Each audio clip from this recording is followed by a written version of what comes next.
Nagtungo kagabi ang pambansang liga sa Antipolo para sa pagpapatuloy ng Season 49 PBA Philippine Cup.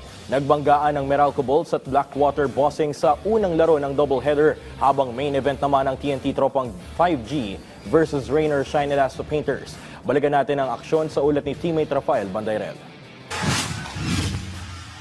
Unti-unti nang nahahanap ng TNT Tropang 5G ang kanilang forma sa pagpapatuloy ng Season 49 PBA Philippine Cup. Nitong Miyerkules ng gabi, tagumpay ang tropa kontra sa Rainer Shine Elasto Painters 111-103 para sa kanilang ikaapat na sunod na panalo nitong Miyerkules ng gabi sa Inares Center, Antipolo. Kumamada si Roger Pugoy ng 35 points habang nagtala si Poy Eram ng career high 31 markers.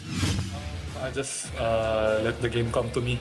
Kasi nakaka-attract kasi ng depensa sila Roger, sila Calvin. So setting good screens, trying to make them open. And then when yung kalaban, pag dino-double siya, ako naman yun open. So ang laking bagay nung ganun na may mga teammate ka na ganun. And then sobrang hindi unselfish ba. So I'm lucky na yung mga teammates ko, they look for me. Nagambag din si Calvin Oftana ng 28 puntos habang tinabla ng tropang 5G ang kartada ng Elasto Painters sa 4-3 matapos magsimula sa masalimuot na 0-3 start ngayong conference. Dahil dyan, buhay na buhay pa rin ang kanilang tsansang makasungkit ng mailap na Grand Slam sa pambansang liga. Sa unang laro naman ng doubleheader sa Antipolo, winakasan ng Meralco Bolts ang kanilang dalawang sunod na pagkatalo kahit na wala si Cliff Hodge matapos talunin ang Blackwater Bossing 103-85. Nakalikom ng 19 points si Chris Nusam sa gabi kung kailan naabot niya ang 5,000 point milestone.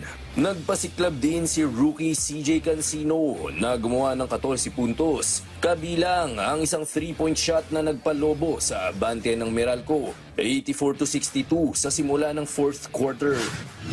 I think yung problem ko kasi is more on alam ko naman na kaya ko pero hindi ko magawa ng consistent eh. Pero yung mga coaches, tinutulungan nila ako palagi na kailangan maging two-way player ako.